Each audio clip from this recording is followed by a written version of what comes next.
ഗുരുവായൂർ ക്ഷേത്ര മാതൃകയിൽ ചെമ്പൈ സംഗീത മണ്ഡപം ഒരുങ്ങുന്നു. ഗുരുവായൂർ ക്ഷേത്ര ചുറ്റമ്പലവാതിലിന് മുകൾ ഭാഗത്തിന് സമാന രീതിയിൽ ഗജലക്ഷ്മിയുടെ ശില്പവും താഴെ ഗുരുവായൂർ കേശവന്റെ ആനക്കൊമ്പും എന്ന മാതൃകയിലാണ് സംഗീത മണ്ഡപം നിർമ്മിക്കുന്നത്.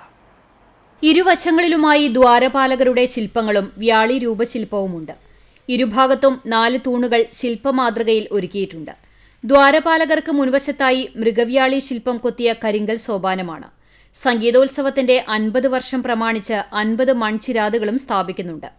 10 ദിവസമായി ഗുരുവായൂർ ദേവസ്വം ചുമർചിത്ര പഠന കേന്ദ്രം പ്രിൻസിപ്പാൾ എം നളിൻ ബാബുവിന്റെ നേതൃത്വത്തിൽ ചുമർചിത്ര പഠന കേന്ദ്രത്തിലെ 4ാം വർഷ വിദ്യാർത്ഥികളായ ടി.എസ്. അഭിജിത്ത്, കെ.എസ്. വിഷ്ണു, അഖില ബാബു തുടങ്ങിയ വിദ്യാർത്ഥികളാണ് സംഗീത മണ്ഡപം തയ്യാറാക്കുന്നത്.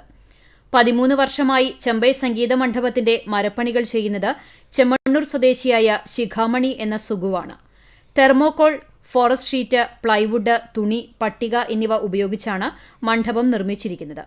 ഇതോടൊപ്പം സംഗീതോത്സവം നടക്കുന്ന മേൽപുത്തൂർ ഓഡിറ്റോറിയത്തിന്റെ വലതുഭാഗത്തായി ഭഗവാൻ ശ്രീകൃഷ്ണൻ ഓടക്കുഴൽ വായിക്കുന്ന ശില്പവും മുൻവശത്തായി 5 തട്ടുകളുള്ള ദീപസ്തംഭവുമുണ്ട്. ആസ്വാദകർക്ക് ഫോട്ടോ എടുക്കുന്നതിനായി സെൽഫി കോർണറും നിർമ്മിച്ചിട്ടുണ്ട്. തിങ്കളാഴ്ച രാത്രി മേൽപുത്തൂർ ഓഡിറ്റോറിയത്തിൽ സംഗീത മണ്ഡപം സ്ഥാപിക്കും. ചൊവ്വാഴ്ചയാണ് ചെമ്പൈ സംഗീതോത്സവം തുടങ്ങുക. 15 ദിവസങ്ങളിലായി 3000-ഓളം സംഗീതജ്ഞർ പങ്കെടുക്കും.